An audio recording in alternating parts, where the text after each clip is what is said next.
Kelinglar bugun sizlar bilan Organize Bookshelf qilamiz. Xudo holatini eslab qoling, chunki nerealno o'zgarib ketadi. Birinchi navbatda kitoblarimni olib, polkani artib va yana qaytadan kitoblarni joylashtirib chiqdim. ASMR versiyasini mani boshqa videomda ko'rishingiz mumkin bo'ladi. Keyin esa IELTS sertifikatimni faylini shu yerga ham qo'yib qo'ydim.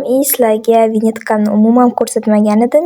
Sizlarga ko'rsatishga qaror qildim. Teper boshqa polkaga o'tdim.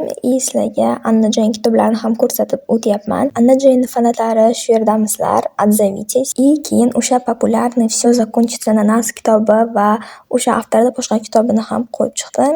Instagramda mashhur bo'lgan "Sen bir olam, men o'zga olam" kitobi. Bu kitob ruscha yozilgan versiyasini o'qib tugatgan. Shu kitobda o'zbek tilida tarjima qilishayotgan paytida opalar уже o'qib bo'lgan. Так что siz o'qidingizmi bu kitobni deb so'ramanglar mendan. Polkada svechkalarni ham qo'yib chiqqanman, chunki bu svechka men 1000 ta bo'lgan paytimda Praga tortini sotib olib nishonlagandim. Также video oldim, lekin ayrim sabablarga ko'ra video o'chib ketdi afsuski. Так что obuna bo'lib qolishni unutmang, chunki yaqinda biz 2000 ta bo'lishimiz kerak. Bir nechta joylarni tozalab olib, bezash uchun Stranger Things'da figurkalarni hamda sun'iy gullarni ham qo'yib chiqdim.